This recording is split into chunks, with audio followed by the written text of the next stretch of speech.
Hi students, welcome to Future Vision NEET Academy. நம்ம இந்த கிளாஸ்ல எதை பத்தி பார்க்க போறோம் அப்படின்னா ஃப்ரிக்ஷனை பத்தி தான் பார்க்க போறோம். லா ஆஃப் மோஷனோட செகண்ட் பார்ட் ஆரம்பிக்குது. என்ன அப்படின்னா ஃப்ரிக்ஷன். ஓகேங்களா? ஃப்ரிக்ஷன்னா என்ன அப்படிங்கிறது உங்களுக்கு நார்மலா தெரிஞ்சிருக்கும். ஜஸ்ட் உராய்வு. ஓகேங்களா? நம்ம ஒரு இடத்துல இருந்து இன்னொரு இடத்துக்கு போறோம், அதாவது ஒரு பொருளை இன்னொரு பொருள் மேல நகர்த்தி வைக்கிறோம் அப்படின்னா நம்ம அந்த இடத்துல என்ன இருக்கும், ஒரு பொருளுக்கும் இன்னொரு பொருளுக்கும் நடுவில் இருக்க அந்த ஒரு சர்ஃபேஸ்ல ஃப்ரிக்ஷன் இருக்கும். ஓகேங்களா? எந்த டைரக்ஷன்ல சார் அந்த ஃப்ரிக்ஷன் இருக்கும் அப்படின்னா, நம்ம பொருளை முன்னாடி நகர்த்தினோம்னா ஃப்ரிக்ஷன் பின்னாடி போகும். ஓகேங்களா? இல்ல இந்த டைரக்ஷன்ல நகர்த்தினோம்னா ஆப்போசிட் டைரக்ஷன்ல ஃப்ரிக்ஷன் இருக்கும். அதாவது ஃப்ரிக்ஷன் அப்படிங்கிறது ஒரு மோஷனை ஆப்போஸ் பண்ணக்கூடிய ஒரு கண்டிஷன். ஓகேங்களா? அது ஆப்போஸ் பண்ணக்கூடிய ஒரு ஃபோர்ஸ். சிம்பிளா சொன்னோம், ஃப்ரிக்ஷன்ங்கிறது ஒன் ஆஃப் த ஃபோர்ஸ் தான். அந்த ஃப்ரிக்ஷனல் ஃபோர்ஸ் எப்படி ஆக்ட் ஆகும் அப்படின்னா, நம்ம எந்த டைரக்ஷன்ல ஃபோர்ஸ் கொடுத்து ஒரு பொருளை நகர்த்துறோமோ பொருள் நகர்ற திசைக்கு ஆப்போசிட்ல, ஓகேங்களா, பொருள் நகர்ற டைரக்ஷனுக்கு ஆப்போசிட் டைரக்ஷன்ல ஃப்ரிக்ஷன் ஆக்ட் ஆகும். இந்த ஃப்ரிக்ஷன் எத்தனை வகையா இருக்கு, அதுல எது பெருசு எது சின்னது அப்படிங்கிற அந்த கண்டிஷன்ஸும் ஒரு கிராஃப் இருக்கு. ஓகேங்களா? ஃப்ரிக்ஷனை பேஸ் பண்ண one of the graph applied ஃபோர்ஸுக்கும் ஃப்ரிக்ஷனல் ஃபோர்ஸுக்கும் நடுவில் ஒரு கிராஃப் இருக்கு. இதெல்லாம் நம்ம இந்த ஒரு கிளாஸ்ல பார்க்கலாம். ஓகேங்களா? உள்ள போயிடலாம். ஃபர்ஸ்ட் ஃப்ரிக்ஷன் அப்படிங்கிறது என்ன அப்படின்னா, ஏற்கனவே உங்களுக்கு சொன்னதுதான், ஒரு பொருளை இன்னொரு பொருள் மேல நான் நகர்த்தும் போது அந்த ஒரு பொருளை நகர விடாம தடுக்கிற ஆப்போஸ் பண்ற அந்த ஒரு மோஷனை ஆப்போஸ் பண்ற அந்த ஒரு ஃபோர்ஸ் தான் அது ஃப்ரிக்ஷனல் ஃபோர்ஸ். அதாவது ரெசிஸ்டன்ஸ் சொல்லலாம். அந்த resistance represented by the single force. அந்த ஒரு ஆப்ஜெக்ட் இப்படி இருக்கு. ஓகேங்களா? இதுதான் எம்ங்கிற மாஸ். இது அந்த ஒரு சர்ஃபேஸ். இந்த இடத்துல கான்டாக்ட் இருக்கு, பாயிண்ட் ஆஃப் கான்டாக்ட்.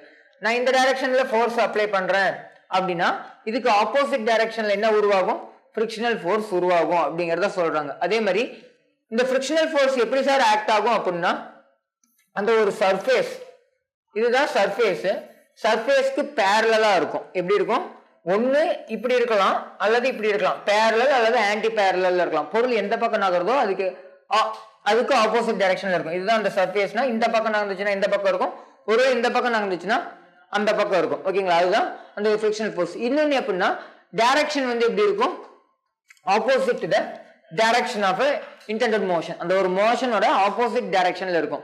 சர்ஃபேஸ்க்கு பேரலா ஆக்ட் ஆகும், மோஷனுக்கு ஆப்போசிட் டைரக்ஷன்ல ஆக்ட் ஆகும். அதுதான் என்னது, ஃப்ரிக்ஷனல் ஃபோர்ஸ் சொல்லலாம். இதுல ஒரு ரெண்டு வகையான ஃப்ரிக்ஷன் இருக்கு, ஐ மீன் 3 வகையான ஃப்ரிக்ஷன் இருக்கு. ஸ்டாட்டிக் ஃப்ரிக்ஷன், அந்த ஸ்டாட்டிக் ஃப்ரிக்ஷனோட எண்ட் லிமிட்டிங் ஃப்ரிக்ஷன். மூணாவது கைனடிக் ஃப்ரிக்ஷன் இருக்கு. ஓகேங்களா? ஒவ்வொரு வகையான ஃப்ரிக்ஷனா பார்க்கலாம். முதல்ல ஸ்டாட்டிக் ஃப்ரிக்ஷன். பேர்லயே இருக்கு ஸ்டாட்டிக். ஸ்டாட்டிக்னு என்னது, நகராம இருக்கும்போது. நகராம இருக்கும்போது ஃப்ரிக்ஷன் இருக்குமா சார்? கண்டிப்பா இருக்கும். சார் நான் ஃபோர்ஸே அப்ளை பண்ணல, சிம்பிள் கண்டிஷன் ஒரு ரெண்டு எக்ஸ்பிளைன் பண்றேன், புரியுதான்னு பாருங்க. ஒரு பாடி இந்த மாதிரி இருக்கு, ஒரு சர்ஃபேஸ்ல. ஓகேங்களா? இந்த ஒரு சர்ஃபேஸ் ரஃப் சர்ஃபேஸ். என்னது, ரஃப் சர்ஃபேஸ். இது வரைக்கும் நம்ம பார்த்தது எல்லாமே ஸ்மூத் சர்ஃபேஸை பேஸ் பண்ணி பார்த்திருப்போம். அதாவது ஸ்மூத் சர்ஃபேஸ்ல என்ன இருக்காது, ஃப்ரிக்ஷன் இருக்காது பொருள் நகரும் போது. ரஃப் சர்ஃபேஸ்ல கண்டிப்பா இருக்கும். ஓகேங்களா? அப்படி இருக்கும்போது இந்த மாதிரி ஒரு சர்ஃபேஸ்ல நான் ஒரு ஃபோர்ஸ் இனிஷியலா நான் பாக்குறேன். சார் இந்த பொருளை நான் இப்ப வச்சுட்டேன், இந்த இடத்துல ஃப்ரிக்ஷனல் ஃபோர்ஸ் ஆக்ட் ஆகுமா? நார்மலா நமக்கு என்ன தெரியும், கீழே mg இருக்கு, இந்த பொருளோட மாஸ் m அப்படின்னா மேல என்ன இருக்கும், நார்மல் ரியாக்ஷன் இருக்கும். ஓகேங்களா? இப்ப ஏதாவது ஃப்ரிக்ஷன் இருக்கானா? கண்டிப்பா இல்ல. அப்ப ஒரு பாடி ரெஸ்ட்ல இருக்கு, நான் எந்த ஒரு ஃபோர்ஸுமே அப்ளை பண்ணல சார், நோ அப்ளைடு ஃபோர்ஸ்னா ஃப்ரிக்ஷன் இருக்காது. நோ ஃப்ரிக்ஷன், நோ அப்ளைடு ஃபோர்ஸ்னா நோ ஃப்ரிக்ஷன். சார் நான் இப்ப புடிச்சு ஒரு பர்டிகுலர் எஃப்ங்கிற ஃபோர்ஸை கொடுத்து இதை நகர்த்த ட்ரை பண்றேன். எஃப்ங்கிற ஃபோர்ஸை கொடுத்து நான் என்ன பண்ண ட்ரை பண்றேன், நகர்த்த ட்ரை பண்றேன். அப்படி நகர்த்த ட்ரை பண்ணும்போது பொருள் நகரல சார். ஃபோர்ஸ் நான் கொடுக்குறேன், பட் பொருள் நகரல. கொஞ்சம் ஒரு பெருசா இருக்க பொருளை வச்சுக்கோங்க, ஒரு பீரோ லைட்டா நான் பிடிச்சி தள்ளுறேன் அப்படின்னா அது பீரோ பெருசா நகராது. அப்ப அந்த மாதிரி இடத்துல நான் அப்ளைடு ஃபோர்ஸ் கொடுத்தேன் சார், பொருள் நகர்ல. இப்ப ஃப்ரிக்ஷன் இருக்கா இல்லையா? கண்டிப்பா இருக்கு. என்ன இருக்கு, ஃப்ரிக்ஷன் கண்டிப்பா இருக்கு. அந்த மாதிரி இடத்துல இருக்க அந்த ஒரு ஃப்ரிக்ஷனல் ஃபோர்ஸ்க்கு பேர் தான் என்னது, ஸ்டாட்டிக் ஃப்ரிக்ஷன். நான் ஃபோர்ஸ் கொடுக்குறேன் ஆனா பொருள் நகர்ல, ஃப்ரிக்ஷன் ஆக்ட் ஆகும், கண்டிப்பா ஆக்ட் ஆகும். எந்த டைரக்ஷன்ல ஆக்ட் ஆகும்னா, நம்ம எந்த டைரக்ஷன்ல ஃபோர்ஸ் கொடுக்குறோமோ அதுக்கு ஆப்போசிட் டைரக்ஷன்ல ஆக்ட் ஆகும். இந்த இடத்துல நான் கேபிட்டல் P அப்படிங்கறத ஃபோர்ஸா ரெப்ரசென்ட் பண்ணிருக்கேன். இந்த கேபிட்டல் F ஃப்ரிக்ஷனல் ஃபோர்ஸா ரெப்ரசென்ட் பண்ணிருக்கேன். ஓகேங்களா? இந்த டைரக்ஷன்ல இருக்கிறது ஃப்ரிக்ஷனல் ஃபோர்ஸ், இந்த டைரக்ஷன்ல இருக்கிறது நான் அப்ளைடு ஃபோர்ஸ். ஓகேங்களா? நமக்கு தெரிஞ்ச mgயும் நார்மல் ரியாக்ஷனும் மேல இருக்கு. ஓகேங்களா? நார்மல் ரியாக்ஷன் மேல mg கீழே. ஓகேங்களா? இப்ப நான் அப்ளை பண்ணும்போது பொருள் நகரலன்னு சொல்லிட்டேன். பொருள் நகராத போது ஃப்ரிக்ஷன் எப்படி சார் இருக்கும், நம்ம அப்ளைடு ஃபோர்ஸுக்கு ஈக்குவலா இருக்குமான்னு கேட்டீங்கன்னா கண்டிப்பா. நம்ம இந்த இடத்துல என்னவா இருக்கும், அப்ளைடு ஃபோர்ஸ் எவ்வளவோ அதுக்கு ஈக்குவலா இருக்கும். என்னது, ஃப்ரிக்ஷனல் ஃபோர்ஸ். ஏன் அப்படின்னா, இந்த ஒரு ஸ்டாட்டிக் ஃப்ரிக்ஷன் அப்படிங்கிறது ஒரு self adjusting force. Static friction அப்படிங்கிறது என்னது, ஒரு செல்ஃப் அட்ஜஸ்டிங் ஃபோர்ஸ். ரொம்ப ரொம்ப முக்கியம், theoretical condition. Sir self adjusting ஃபோர்ஸ்னா மீனிங் என்ன சார் அப்படின்னா ஒன்றும் இல்லை, நான் ஒரு ஃபோர்ஸை கொடுத்து ஒரு பொருளை நகர்த்த ட்ரை பண்றேன், பொருள் நகரல, கடைசி வரைக்கும் நகரல. பட் நான் ஒரு 10 நியூட்டன் கொடுக்கும் போது பொருள் நகரல அப்படின்னா 10 நியூட்டன் தான் அதுவும் திருப்பி கொடுக்கும். ஒருவேளை இந்த இடத்துல வந்து ஒரு 10 நியூட்டன் கொடுக்குறேன், ஆப்போசிட் டைரக்ஷன்லயும் அது 10 கொடுத்தோம், இது ரெண்டும் கேன்சல் ஆயிடும், நமக்கே தெரியும், நார்மலும் எம்ஜியும் கேன்சல் ஆயிடும். இந்த டைரக்ஷன்ல நான் 10 கொடுக்குறேன், பொருள் நகரல அப்படின்னா அது ஆப்போசிட்லயும் எவ்வளவுதான் கொடுத்துருக்கணும், 10 தான் கொடுத்துருக்கணும்.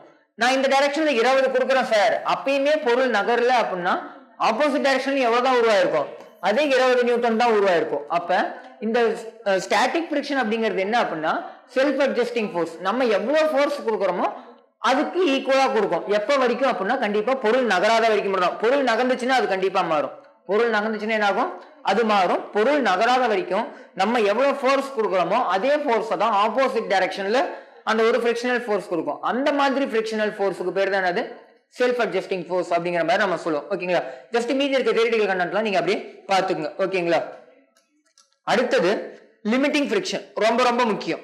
ஓகேங்களா, லிமிட்டிங் ஃபிரிக்ஷன் அப்படிங்கிறது ஒன்றும் இல்லை, இந்த ஒரு ஸ்டாட்டிக் ஃபிரிக்ஷனோட எண்ட் பாயிண்ட். என்னது, ஸ்டாட்டிக் ஃபிரிக்ஷனோட எண்ட் பாயிண்ட்.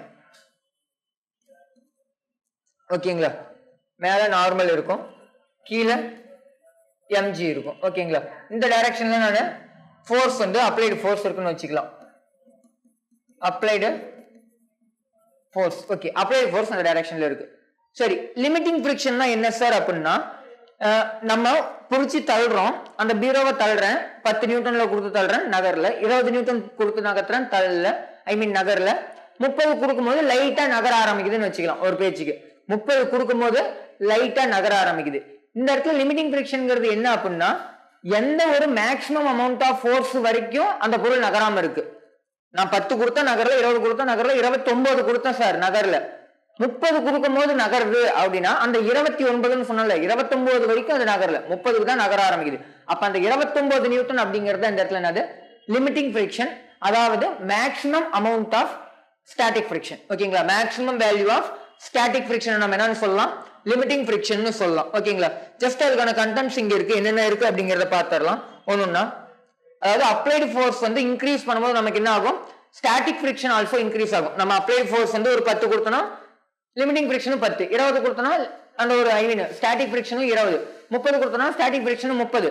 ஒரு பர்டிகுலர் கண்டிஷன் என்ன ஆகும், நான் சொன்ன மாதிரி நகர ஆரம்பிக்கும்.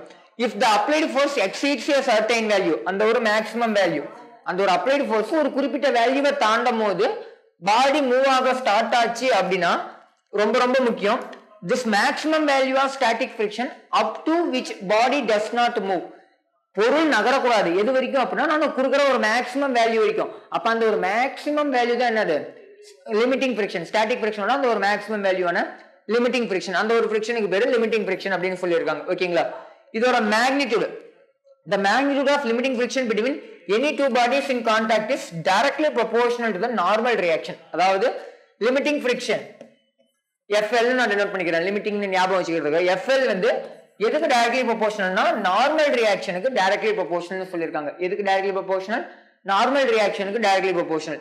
அப்ப இந்த டைரக்ட்லி ப்ரொபோர்ஷனல் எடுத்துட்டு நான் ஈக்குவல் டு போடும்போது ஒரு கான்ஸ்டன்ட் ஆட் பண்ணுவேன். அந்த இடத்துல இந்த இடத்துல அது மாதிரி நான் அப்ளை பண்ற கான்ஸ்டன்ட் என்னன்னா μs. μங்கிறது வந்து கோஎஃபிஷியன்ட் ஆஃப் ஃபிரிக்ஷன், sங்கிறது நதிங் பட் ஸ்டாட்டிக். ஓகேங்களா, கோஎஃபிஷியன்ட் ஆஃப் ஸ்டாட்டிக் ஃபிரிக்ஷன் என்னது, μs அப்படிங்கிறது கோஎஃபிஷியன்ட் ஆஃப் ஸ்டாட்டிக் ஃபிரிக்ஷன். இந்த ஒரு ஃபார்முலா ரொம்ப முக்கியம். நம்ம நார்மலா என்ன யூஸ் பண்ணுவோம்னா F equal to mu into n மட்டும் நம்ம யூஸ் பண்ணிக்குவோம். ஸ்டாட்டிக்னா இந்த இடத்துல ஸ்டாட்டிக், கைனடிக்னா நம்ம என்ன பண்ணுவோம், அந்த இடத்துல கைனடிக் யூஸ் பண்ணுவோம், கேங்கிற லெட்டர் மட்டும் யூஸ் பண்ணுவோம். ஓகேங்களா, இப்ப இந்த இடத்துல the direction of force of limiting friction is always opposite to the direction of which the body is at the verge of your moving over the other அப்படிங்கிற மாதிரி கொடுத்துருவாங்க. என்ன அப்படின்னா இந்த லிமிட்டிங் ஃபிரிக்ஷனோட டைரக்ஷன் எப்படி சார் இருக்கும், எந்த டைரக்ஷன்ல இருக்குன்னா எப்பயுமே ஆப்போசிட்டா பண்ணும். பொருள் எந்த டைரக்ஷன்ல நம்ம நகர்த்த முயற்சி பண்றோமோ அதுக்கு ஆப்போசிட் டைரக்ஷன்ல தான் இருக்கும், நமக்கு ஏற்கனவே தெரிஞ்சதுதான். நெக்ஸ்ட், இந்த கோஎஃபிஷியன்ட் ஆஃப் ஸ்டாட்டிக் ஃபிரிக்ஷன்னா என்ன சார் அப்படின்னா அது வந்து ஒரு கான்ஸ்டன்ட் வேல்யூ. அது எதை சார் டிபெண்ட் பண்ணிருக்கும் அப்படின்னா சர்ஃபேஸ் தான் டிபெண்ட் பண்ணிருக்கும். Coefficient of static friction is defined as the ratio of the, ஒன்னும் இல்ல ஃபார்முலா எப்படி வந்துச்சு, இந்த ஒரு ஃபார்முலா இருந்து நம்ம எழுதிக்கலாம். எனக்கு μs மட்டும் வேணும் சார் அப்படின்னா FL by n எழுதலாம். அப்ப டெஃபினிஷனா சொல்லணும்னா லிமிட்டிங் ஃபிரிக்ஷனுக்கும் நார்மல் ரியாக்ஷனுக்கும் நடுவில் இருக்க ரேஷியோ தான் என்னது கோஎஃபிஷியன்ட் ஆஃப் ஸ்டாட்டிக் ஃபிரிக்ஷன் அப்படிங்கிற மாதிரி கொடுத்துருக்காங்க. ஓகேங்களா? இந்த கோஎஃபிஷியன்ட் ஆஃப் ஸ்டாட்டிக் ஃபிரிக்ஷனுக்கு யூனிட் என்ன சார், டைமென்ஷன் என்ன சார்னா எதுவுமே இல்லை. இது டைமென்ஷன்லெஸ் குவான்டிட்டி, அதே மாதிரி யூனிட்லெஸ் குவான்டிட்டி. ஏன் அப்படின்னா இந்த இடத்துல எஃப் அப்படிங்கிறது ஃபோர்ஸ் தான், லிமிட்டிங் ஃபிரிக்ஷன். ஓகேங்களா? அப்ப ஃபோர்ஸ் பை நார்மல், ஃபோர்ஸ்ங்கிறது ஒரு வகையான ஃபோர்ஸ், நார்மல் ரியாக்ஷனும் ஒரு வகையான ஃபோர்ஸ் தான் நமக்கு தெரியும். அப்ப மேலேயும் ஃபோர்ஸ் கீழேயும் ஃபோர்ஸ் என்ன ஆயிடும், கேன்சல் ஆயிடும். அப்ப கேன்சல் ஆயிடுச்சுன்னா அதுக்கு யூனிட்டும் இல்ல டைமென்ஷனும் இல்ல. No unit no dimension, no dimension. ஓகேங்களா? No unit and no dimension. இந்த வேல்யூ எதுக்குள்ள சார் இருக்கும், இந்த coefficient of static friction or limiting ஃபிரிக்ஷனோட வேல்யூ எது வரைக்கும் சார் இருக்கும்னா மினிமம் 0 இருந்தா வேல்யூ இல்லைன்னு அர்த்தம். 0ல இருந்து 1 வரைக்கும், பிட்வீன் 0 and 1, 0க்கும் 1க்கும் நடுவுல தான் கண்டிப்பா அதோட வேல்யூ இருக்கும். அது எதை சார் டிபெண்ட் பண்ணிருக்கும், இந்த மியூ அப்படிங்கிறது ஒரு கான்ஸ்டன்ட் சொன்னீங்க, அந்த கான்ஸ்டன்ட் வேல்யூ எதை சார் டிபெண்ட் பண்ணிருக்குன்னா சர்ஃபேஸ் தான். ஓகேங்களா? Value of mu depends on the material, எந்த மெட்டீரியல்ல நம்ம அதை நகர்த்துறோம், எந்த மெட்டீரியலை வச்சு அதை நகர்த்துறோம், அதே மாதிரி nature of the surfaces in contact. Just இந்த மாதிரி இருக்குன்னா இந்த பிளாக்கோட சர்ஃபேஸும் முக்கியம், இந்த இடத்துல இருக்க சர்ஃபேஸும் முக்கியம், இந்த ஒரு சர்ஃபேஸோட அந்த ஒரு தன்மையும் ரொம்ப ரொம்ப முக்கியம். ஏன் அப்படின்னா ஒருவேளை இந்த இடத்துல வந்து ரொம்ப சொரசொரப்பா இருக்கு, இது நைஸா இருக்கு, அப்பயுமே மூவ் ஆகுறது கஷ்டம். சார் இங்க வந்து சொரசொரப்பா இருக்கு, மேல இருக்கிறது நைஸா இருக்கு, அப்பயுமே மூவ் ஆகுறது கஷ்டம். சார் ரெண்டுமே வந்து சொரசொரப்பா இருக்குன்னா இன்னும் மூவ் ஆகுறது கஷ்டம், உங்களுக்கே தெரியும். ஓகேங்களா? அப்ப அதுக்கேற்ற மாதிரி அந்த சர்ஃபேசஸ், ரெண்டு சர்ஃபேசஸ் இருக்குல்ல, அது ரெண்டோட சர்ஃபேஸோட நேச்சருமே ரொம்ப ரொம்ப முக்கியம். அதாவது எந்த மாதிரி அப்படின்னா அது ட்ரையா இருக்கா வெட்டா இருக்கா. ஓகேங்களா? அந்த ஒரு சர்ஃபேஸ் ட்ரையா இருக்கா வெட்டா இருக்கா, ரஃபா இருக்கா ஸ்மூத்தா இருக்கா, நான் சொன்னதுதான். ஓகேங்களா? ரஃபா இருக்கா அல்லது ஸ்மூத்தா இருக்கா, அல்லது பாலிஷ் பண்ணிருக்காங்களா இல்ல பாலிஷ் பண்ணலையா அப்படிங்கறத பொறுத்து மாறக்கூடியது எது அப்படின்னா கண்டிப்பா இந்த ஒரு கோஎஃபிஷியன்ட் ஆஃப் ஃபிரிக்ஷன் மியூவோட வேல்யூ அதை டிபெண்ட் பண்ணிருக்கும். இந்த வேல்யூ ஆஃப் மியூ வேற எதை சார் டிபெண்ட் பண்ணிருக்கோம் அப்படின்னா வேற எதையுமே டிபெண்ட் பண்ணிருக்காது. சிம்பிளா சொல்லணும், இந்த ஒரு 3 கண்டிஷன் தான். அது ஒரு ரஃபா ஸ்மூத்தா, அதே மாதிரி அது வந்து பாலிஷ் பண்ணிருக்காங்களா பாலிஷ் பண்ணலையா, அல்லது ட்ரையா இருக்கா வெட்டா இருக்கா. ஓகேங்களா? சார் எதை சார் கண்டிப்பா டிபெண்ட் பண்ணிருக்காது அப்படின்னா ஏரியா ஆஃப் கான்டாக்ட டிபெண்ட் பண்ணிருக்காது, ரொம்ப ரொம்ப முக்கியம். the value of mu does not depend on the area of contact. theoretical questionல கேட்கறதுக்கு வாய்ப்பு இருக்கு. ஏரியா ஆஃப் கான்டாக்ட்னா என்னது, எந்த அளவுக்கு பரப்பளவுல ஜஸ்ட் அந்த ஒரு லைன் மட்டும் நமக்கு போதும், எந்த அளவுக்கு அது எந்த ஏரியா அளவுக்கு அது சர்ஃபேஸ்ல கான்டாக்ட் இருக்கு அப்படிங்கிறது முக்கியம் இல்ல, எந்த பாயிண்ட் வரைக்கும் கான்டாக்ட்ல இருக்கு அதுதான் நமக்கு முக்கியம். ஓகேங்களா? ஏரியா ஆஃப் கான்டாக்ட் முக்கியம் இல்லை. எப்ப அப்படின்னா இந்த ஒரு கோஎஃபிஷியன்ட் ஆஃப் ஃபிரிக்ஷனோட வேல்யூ டிபெண்ட் பண்ணி இருக்காது. கோஎஃபிஷியன்ட் ஆஃப் ஃபிரிக்ஷன் வேல்யூ எதை டிபெண்ட் பண்ணி இருக்காது, ஏரியா ஆஃப் கான்டாக்ட் டிபெண்ட் பண்ணி இருக்காது. ஓகேங்களா? Next kinetic friction. ஓகேங்களா? என்னது கைனடிக் ஃபிரிக்ஷன். கைனடிக் ஃபிரிக்ஷன் அல்லது வேற நேம் என்ன சொல்லலாம் அப்படின்னா டைனமிக். கைனடிக் ஆர் டைனமிக் ரெண்டுக்குமே மீனிங் என்னது, மூவ்மெண்ட் ஆகும்போது. இது வரைக்கும் நம்ம பார்த்தது மூவ்மெண்ட் ஆகாதப்ப ஒரு பொருளை நான் நகர்த்த ஆரம்பிக்கிறேன். ஓகேங்களா? ஒரு 10 நியூட்டன் கொடுக்குறேன், அது நகரல அப்படின்னா ஆப்போசிட் டைரக்ஷன்ல 10 இருக்கும், அதுதான் static friction. Self adjusting force 20 கொடுத்தோம்னா 20 இருக்கும். சார் ஒருவேளை 30க்கு அது நகருது அப்படின்னா 29 வரைக்கும் அது நகராம இருக்கும். ஆமா இல்லைங்களா? அப்ப அந்த 29வது வேல்யூ அப்படிங்கிறது என்னது, அதுதான் லிமிட்டிங் ஃபிரிக்ஷன், மேக்ஸிமம் வேல்யூ. ஓகேங்களா? அடுத்தது கைனடிக் ஃபிரிக்ஷன். இதுலயே உங்களுக்கு தெரிஞ்சிருக்கும் பொருள் நகரும் போது இருக்க ஃபிரிக்ஷனல் ஃபோர்ஸ். பொருள் நகரும் போது, ஒரு பொருள் நகருது அப்படின்னா நான் ஒரு ஃபோர்ஸ் கொடுத்தேன், அதே டயக்ராம் தான், இந்த டைரக்ஷன்ல ஒரு ஃபோர்ஸ் கொடுத்தேன், பொருள் நகர ஆரம்பிச்சிருச்சு, அக்சலரேஷன் இருக்கு me. ஓகேங்களா? மாஸ் இன்டு அக்சலரேஷன் இருக்கு அப்படின்னா அதுக்கு ஆப்போசிட் டைரக்ஷன்ல, மோஷனுக்கு ஆப்போசிட் டைரக்ஷன்ல ஒரு ஃபிரிக்ஷனல் ஃபோர்ஸ் இருக்கும். அந்த ஃபிரிக்ஷனல் ஃபோர்ஸை FK நம்ம எழுதலாம், கைனடிக் ஃபிரிக்ஷன். ஓகேங்களா? என்னது கைனடிக் ஃபிரிக்ஷன் சொல்லலாம். ஜஸ்ட் அதே தான் உங்களுக்கு டெஃபினிஷனாகவும் கொடுத்துருப்பாங்க. இந்த கைனடிக் ஃபிரிக்ஷன் வந்து எதான் டிபெண்ட் பண்ணிருக்கும், அந்த ஒரு நார்மல் ரியாக்ஷனை தான் டிபெண்ட் பண்ணிருக்கும். இந்த இடத்துலயுமே F வந்து டைரக்ட்லி ப்ரொபோஷனல் டு n தான். ப்ரொபோஷனாலிட்டி எடுக்கும்போது நம்ம ஒரு கான்ஸ்டன்ட் ஆட் பண்ணுவோம், அந்த கான்ஸ்டன்ட் வந்து இந்த இடத்துல μk, நத்திங் பட் இதுவுமே கோஎஃபிஷியன்ட் ஆஃப் ஃபிரிக்ஷன் தான். பட் இந்த இடத்துல என்னது kinetic friction, coefficient of kinetic friction μk அப்படிங்கிறது.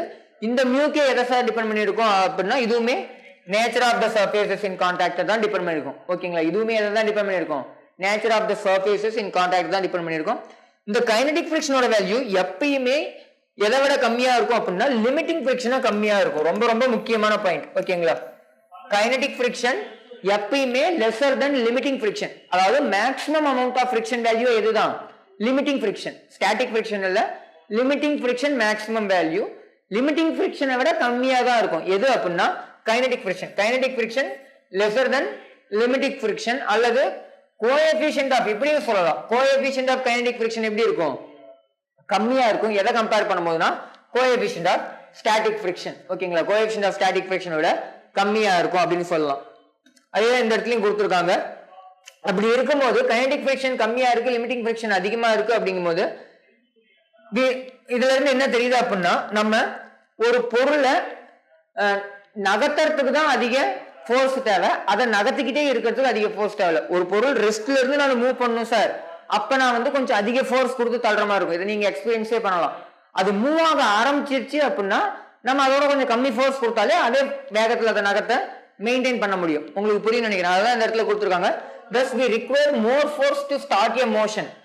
எதுக்கு அதிக ஃபோர்ஸ் தேவைன்னு சொல்றாங்க, ஒரு மோஷனை ஸ்டார்ட் பண்றதுக்கு அதிக ஃபோர்ஸ் தேவை. எதை கம்பேர் பண்ணும்போது மெயின்டைன் இட் அகெயின்ஸ்ட் ஃபிரிக்ஷன். அந்த ஒரு மோஷனை மெயின்டைன் பண்றதை விட அதை ஸ்டார்ட் பண்றதுக்கு தான் அதிக ஃபிரிக்ஷனல் ஃபோர்ஸ் தேவை அப்படிங்கிற மாதிரி சொல்லியிருக்காங்க. ஓகேங்களா, இந்த கைனடிக் ஃபிரிக்ஷனை ஒரு ரெண்டு வகையா பிரிச்சிருக்காங்க. கைனடிக் ஃபிரிக்ஷன் என்ன பிரிச்சிருக்காங்க, ரெண்டு வகையா பிரிச்சிருக்காங்க. Sliding friction and rolling friction. Sliding ஃபிரிக்ஷனுக்கான ஃபார்முலா ஒண்ணுல நான் மேல கொடுத்ததே தான். கைனடிக் ஃபிரிக்ஷனுக்கு என்ன வருதோ அது எல்லாமே அப்படியே எதுக்கும் வரும். ஸ்லைடிங் ஃபிரிக்ஷன், ஸ்லைடிங் ஃபிரிக்ஷனுக்கு தான் நான் இது வரைக்கும் எக்ஸாம்பிள் உங்களுக்கு கொடுத்துருந்தேன். ஒரு சர்ஃபேஸ் மேல நான் ஒரு பொருளை ஒரு பர்டிகுலர் ஃபோர்ஸ் கொடுத்து நகர்த்த முயற்சிக்கிறேன் அப்படிங்கும்போது அது நகர்த்துறதுக்கு ஆப்போசிட் டைரக்ஷன்ல ஃபிரிக்ஷனல் உருவாகும். பொருள் நகரும் போது ஆப்போசிட் டைரக்ஷன்ல ஃபிரிக்ஷன் உருவாகும். இது நழுவிக்கிட்டு தானே போகுது, ஸ்லைட் ஆகிட்டே போகுது. இந்த ஒரு சர்ஃபேஸ் மேல ஸ்லைட் ஆகிட்டு போகுது, ஸ்லைட்னா அது சறுக்கிட்டு போகுது அப்படிங்கிற மாதிரி சொல்லலாம். ஓகேங்களா, அப்ப அந்த மாதிரி ஃபிரிக்ஷனுக்கு பேர் தான் ஸ்லைடிங் ஃபிரிக்ஷன். அது என்ன சார் ரோலிங் ஃபிரிக்ஷன் அப்படின்னா எல்லாரும் கண்டுபிடிச்சிருப்பீங்க. ரோலிங் அப்படின்னா என்னது, உருண்டுட்டு போறது. சார் எது சார் உருண்டுட்டு போவோம் அப்படின்னா, எக்ஸாம்பிளுக்கு நம்ம டயர், வண்டியில இருக்க டயர்ஸ் எல்லாருமே என்னதான் ரோலிங் மோஷன்ல தான் இருக்கு. ஆமாங்களா, ஒரு வண்டி ஓடுறதா இருக்கும், எந்த வண்டி ஓடுறதா இருந்தாலும் நம்ம டயர் தான் கனெக்ட் பண்ணி மூவ் பண்ண முடியும். ஏன் அப்படின்னா அதுதான் ஈஸி. ஓகேங்களா, அப்ப அந்த ஒரு ரோலிங் ஃபிரிக்ஷன் எதை சார் டிபெண்ட் பண்ணிருக்கோம் அப்படின்னா அதை பத்தி தான் பார்க்க போறோம். ஓகேங்களா, ரோலிங் ஃபிரிக்ஷன். ரோலிங் ஃபிரிக்ஷன் எந்தெந்த இடத்துல இருக்கும், எந்த மாதிரி பொருட்களுக்குலாம் இருக்குன்னா வட்ட வடிவில் எதுலாம் இருக்கும் அது எல்லாத்துலயுமே என்ன இருக்கும், ரோலிங் ஃபிரிக்ஷன் இருக்கும். எக்ஸாம்பிளுக்கு வீல், வீல் என்னது அந்த ஒரு டயர் தான்.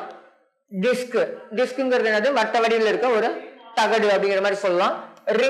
ரிங்னா என்னது, நடுவுல எதுவுமே இருக்காது, நம்ம வளையல் மாதிரி. ஓகேங்களா, வளையல் ஜஸ்ட் நம்ம ரோல் பண்ணாலுமே என்ன ஆகும், ரோல் ஆகும். அதே மாதிரி ஸ்பியர் ஷேப்ல அல்லது சிலிண்ட்ரிக்கல் ஷேப்ல இருக்க எனி ஒன் பாடி அதை நம்ம ரோல் பண்ணோம்னா என்ன ஆகும், ரோல் ஆகும். ஓகேங்களா, rolls over a surface, the force of friction comes into play. அந்த மாதிரி எக்ஸாம்பிளுக்கு ஒரு இன்க்ளைன்டு பிளேன்ல ஒரு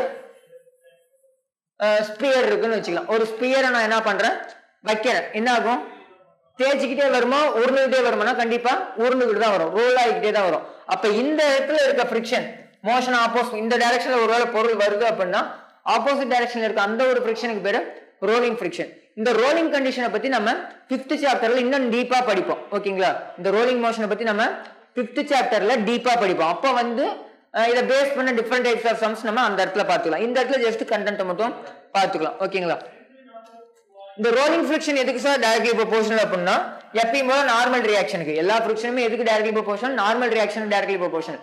பட் மற்ற ரெண்டு ஃபிரிக்ஷனும் எதை டிபெண்ட் பண்ணியிருக்காதுன்னா ரேடியஸ் டிபெண்ட் பண்ணியிருக்காது. ஏன் அப்படின்னா அந்த இடத்துல வட்ட வடிவில் எதுவுமே இல்லை. இந்த இடத்துல எதை டிபெண்ட் பண்ணியிருக்குன்னா inversely proportional to the radius of the rolling cylinder. Rolling இந்த இடத்துல சிலிண்டர் நான் கொடுத்துருக்கேன், சிலிண்டர் ஆர் வீல் எது ரோல் ஆயிட்டு வருதோ அதோட ரேடியஸ் டிபெண்ட் பண்ணியிருக்கும்.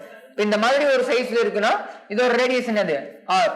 இந்த இடத்துல ஃபிரிக்ஷன் வந்து directly proportional to normal, inversely proportional to radius of the rolling body. ஓகேங்களா, radius of the rolling body. அப்ப எந்த மாதிரி எழுதலாம் formula, F rolling equal directly proportional to F by R னு எழுதிருக்கலாம், அல்லது N by R normal reaction by R, அல்லது இந்த proportionality எடுக்கும்போது கான்ஸ்டன்ட் ஆட் பண்ணுவோம். அந்த இடத்துல நம்ம என்ன யூஸ் பண்றோம், mu R coefficient of rolling friction.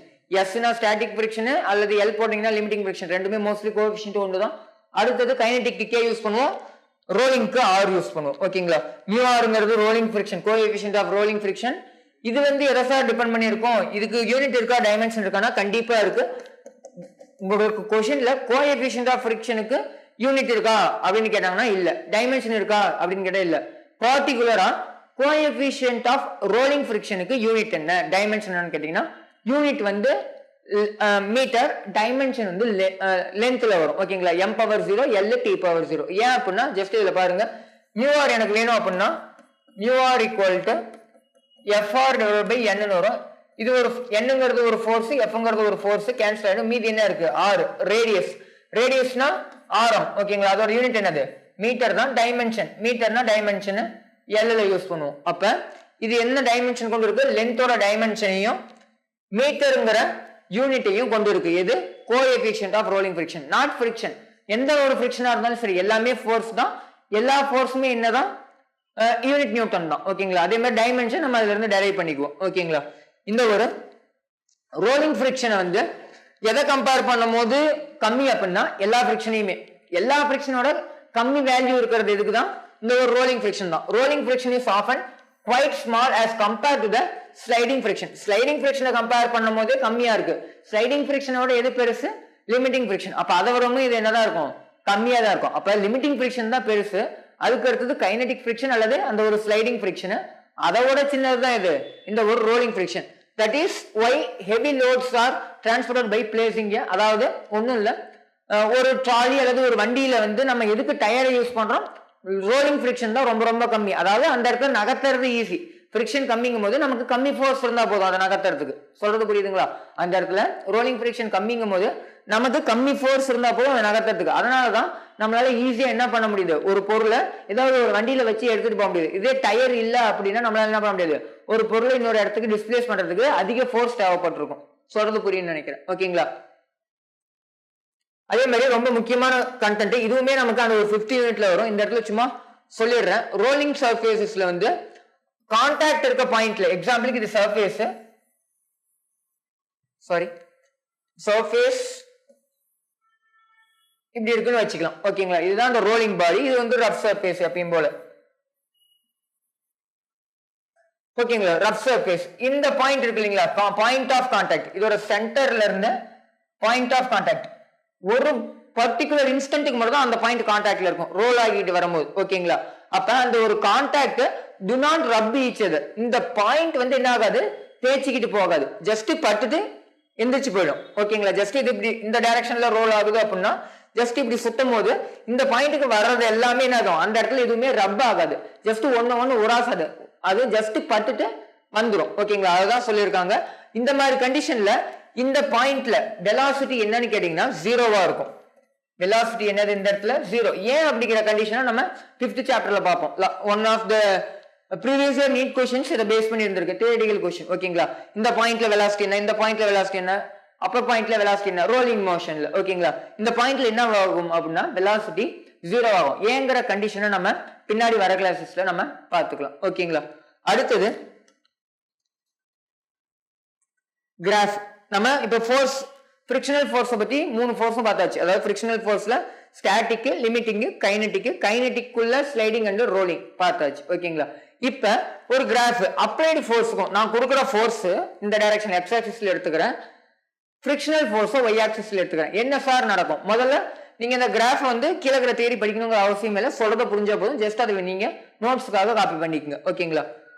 நான் வந்து இனிஷியலா வந்து பொருள் ரெஸ்ட்ல இருக்கு. நான் ஒரு ஃபோர்ஸ் அப்ளை பண்றேன், ஒரு 10 நியூட்டன் அப்ளை பண்றேன். பொருள் நகர்லன்னு வச்சுக்கலாம். அப்ப நான் 10 நியூட்டன், இங்க இந்த இடம் 10 நியூட்டன் வச்சுக்கலாம். அது எவ்வளவு கொடுக்கும்? திருப்பி நான் அப்ளைட் ஃபோர்ஸ் 10, திரும்பி வர்றது ஸ்டாட்டிக் ஃபிரிக்ஷன்ங்கிறது ஒரு செல்ஃப் அட்ஜஸ்டிங் ஃபோர்ஸ். என்ன ஆகும்? அது ஒரு 10 கொடுக்கும். அப்ப 10 ஜஸ்ட் இந்த இடத்துல வந்து நிக்கும். ஆமாங்களா? 10 அந்த இடத்துல வந்து நிக்கும். அப்போ பாயிண்ட் எப்படி இருக்கும்? ஒரு லைன் வரைஞ்சீங்கன்னா ஸ்ட்ரெயிட்டா இருக்கும். சார் நான் 20 கொடுக்குறேன் சார், அதுவும் ஒரு 20 கொடுக்கும். ஓகேங்களா? அப்பயுமே இப்படிதான் இருக்கும். அந்த ஒரு பாயிண்ட் ஸ்ட்ரெயிட்டா இருக்கும். சார் அந்த ஒரு 29 நான் சொன்னேன், எல்லா இடத்துலயும் அந்த 29 நான் சும்மா ஒரு பேச்சுக்காக சொன்னேன். அந்த ஒரு கண்டென்ட்டை நான் வச்சு பேசுறதுனால அதையே இந்த இடத்துல யூஸ் பண்றேன். இந்த பாயிண்ட் தான் ஒரு 29ன்னு வச்சுக்கலாம் ஒரு பேச்சுக்கு. ஓகேங்களா? அந்த பாயிண்ட் தான் அது 29 நியூட்டன். அது வரைக்கும் இதுவுமே எவ்வளவுதான் கொடுத்துருக்கோம்? அந்த ஒரு 29 நியூட்டனை தான் கொடுத்துருக்கோம். அப்ப அந்த 29 நியூட்டன்ங்கிறது என்னது?